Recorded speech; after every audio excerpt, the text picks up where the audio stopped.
Hey guys, Anders here with another Black Desert video. Today we're going to take a look at the test server update for this week. If you're still playing Awakened Drakania, you're going to be happy with this patch. Before we get to that though, let's start with the new Traveler's Horse system that has been added. You can now borrow what seems to be a T7 horse from the looks of it, but from any major city stable, you basically borrow a horse. It doesn't seem like it costs anything. You get a horse that has already learned Sprint, Instant Excel, Drift, and Start Excel. You cannot equip gear on this horse or use it for storage, but despite the horse not even having a saddle, you can use Sprint while riding it. You're going to have 3 minutes of use from this horse. It will then automatically return to the original stable once the timer is up. You can borrow only one horse at a time, so basically this serves more as a quick mode of transportation if your main horse is with a different character, or if you're new and need to get around from city to city or whatever quest destination you need to get to. Also, if you have a main horse that is a dream horse and you're on a season character, you know you can't use dream horses on season characters. You can use these horses to kind of get around and help you finish your season pass. Now, I was hoping to follow through with their idea of allowing dream horses to be borrowed in such a way. They did talk about it in one of the hideout balls. It would allow newer players, I think, to see how fun dream horses can be and give them a sense of something to work towards in the game. Hopefully they at least add a tier 8 rental. For class balance, we got some bug fixes and 2 classes got significant changes: Succession Kunoichi and Awakened Drakania. Succession Kuno's Shadow Explosion split damage effect is now only in PvP, meaning more damage in PvE. That's really good. Kunai Stab now does the same amount of damage as Fatal Blow. This means it now has the same crit as Fatal Blow and can no longer have an add-on effect. Instead, it's going to use the same add-on effect as Fatal Blow. Shackles now has equal range throughout the animation. It now also hits faster. You can now also use Shift C to activate it, and it now links into other shadow skills faster. And lastly, the Assassin Mark effect now applies to Shackles and Foxclaw. Now for Awakened Drakania, we got some love as well, which is good to see. Storm Maul now recovers mana and now links faster with Doombringer and Impale. The Impale cancel is insanely quick, so a nice quick grab engage on sleeping opponents, of course if it doesn't get resisted. Hex Thundering Roar now allows camera movement when you link the skills, so you have greater flexibility with how you want the skill to hit. Legacy now activates faster and has a better animation. Dragon Crackling Flame is now back to beta mode, which means we lose that stiffness CC and gain back the knockdown CC that we lost from beta. Amazing change. The skill is very quick as well, so it gives us a fast CC knockdown confirm back into the kit, which will help in 1v1 situations. The Flow Dragonflight skill got another change. I swear they love tweaking the skill.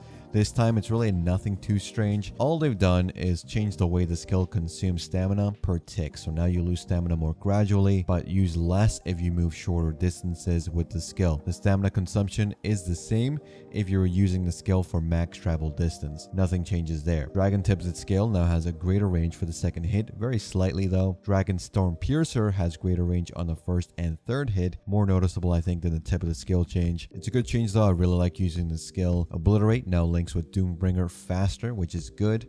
The only downside is that there is a bug where the faster animation does not apply if you're using the Bond version of Aerial Burst Obliterate. So hopefully they realize this and fix it by the time it comes to live servers. Hex Tip of the Skill now has a faster animation on the third hit when using the full animation, and all Dragon Blood main skills now have faster animation links with each other, which is really good. Lastly, Bond Tectonic Slam now links with Doombringer more smoothly. Overall, great changes for Awakened Drakania for both PvP and PvE. Now, outside of class balance, the list of foods available to use for the Continuous Care Fair skill has grown. The icon for Valk's container that you get from Season Graduation Reward or Night Vendor, for example, that's been changed so it's more noticeable. Gyphon Underground statues have new icons that display to let you know which buff is being applied, and this should make it more clear as you grind. Church buffs and unique items now have their own unique buff icons, so you can tell them apart. They look really good, but the buff bar in general I think is time for a revamp. Auto Sprint now has a nifty little icon as well instead of the check mark, which is nice, less shabby looking. Guild War Declaration has been tweaked again. Now, whenever they do war deck changes, I never think they go live because players do get upset and the developers just say, okay, never mind.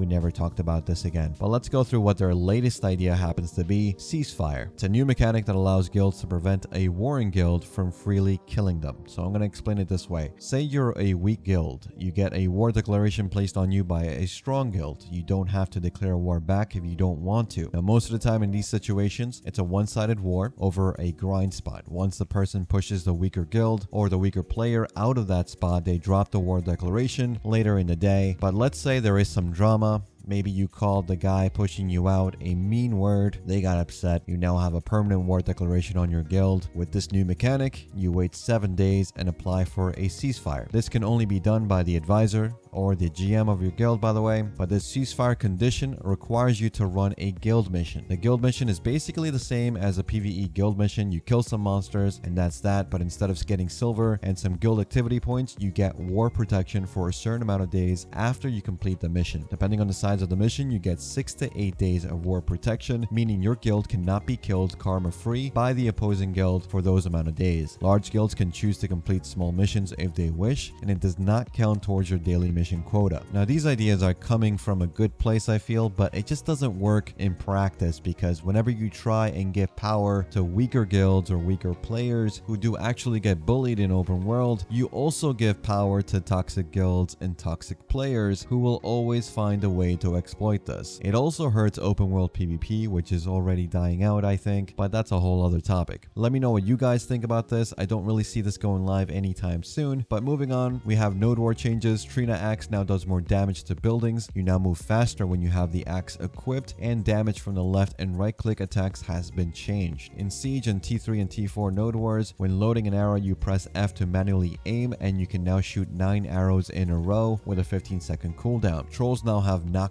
CC on the stomp skill. Ogre's jump attack is now 30% stronger, and their charge attacks last hit now deals 30% more damage. The tanks from Siege now have double the HP, and their horses deal 500% more damage. And that's pretty much it for this one, guys. Let me know what you guys think about the changes today. I was working on an Awakened Drakania PvE guide that's going to take a little bit longer now, since I do want to test these upcoming buffs. They look really good, but do stay tuned for that video soon on the channel. As always, thanks again for watching. Thanks for listening.